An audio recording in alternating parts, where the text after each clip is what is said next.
大家好，歡迎收睇 Max TV 香港。喺呢度，我哋每日都會為大家帶嚟最新最真實嘅生活同事情，無論係即活熱傳、告別谷美麗、白色靈堂內嘅無聲辯論，到底點樣嘅電影人先配得起德高望重4個字？今日嘅香港殯儀館被一片肅穆而優雅嘅白色花海所包圍，我哋喺呢度送別咗資深電影人谷美麗小姐。呢位喺香港影壇默默耕耘數十載，享年73歲嘅幕後功臣，佢嘅離去唔單止令業界感到萬分惋惜，更加引發咗一場關於電影精神同人情厚度嘅深度反思。靈堂嘅佈置極之簡潔莊嚴，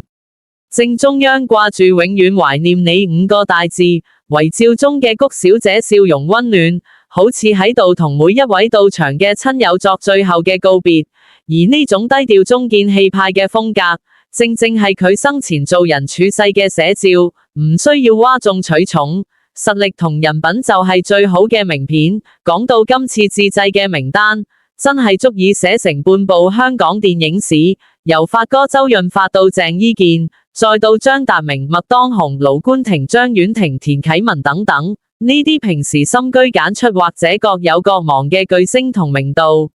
竟然紛紛以花牌或親身到場表達哀思，呢個現象其實非常值得我哋去探討，究竟係乜嘢樣嘅人格魅力，先可以喺呢個功利掛帥、人走茶涼嘅年代，依然贏得咁跨越世代嘅尊重。呢度反映出嘅唔單止係谷美麗個人嘅廣闊人緣，更加係昔日香港電影圈嗰種人情味嘅投射。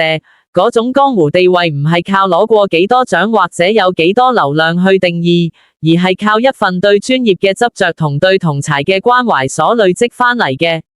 與其話呢場喪禮係一場道別，不如話係一次對香港電影黃金時代風骨嘅集體致敬。有人或者會辯論，而家嘅娛樂圈係咪已經進入咗一個數據為王嘅冷漠年代？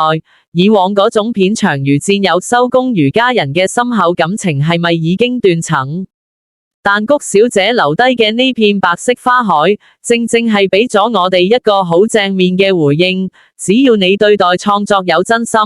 對待夥伴有真情，呢份影響力係可以穿越生死、跨越時間嘅。當我哋見到張婉婷導演、陳淑芬呢啲影壇大姐大都齊集一堂，我哋睇到嘅係一種傳承，亦都係一種提醒。優秀嘅幕後製作人，雖然唔係企喺幕前攞彩，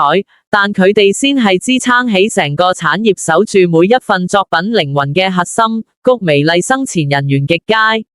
正因為佢見證過香港電影最輝煌嘅起伏，佢明白合作唔單止係一份合約，更加係一份信賴。呢種信任感喺而家呢個講求效率、快速消費嘅影視環境入面，顯得格外珍貴且富有啟發性。我哋應該以一種積極嘅眼光去睇呢場告別禮，因為佢證明咗香港電影人嗰種抱團嘅凝聚力依然存在。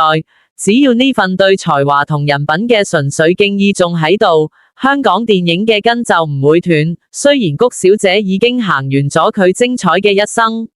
但佢留俾業界嘅嗰份從容同優雅，以及佢一手建立起嘅人脈同橋樑，將會繼續喺唔同嘅電影作品入面流淌，激勵後輩明白到，電影唔單止係光影嘅藝術，更加係做人嘅藝術。而呢份德高望重嘅精神資產，將會成為香港文化史上一抹最溫暖嘅底色，永遠留喺每一位熱愛電影嘅人心入面。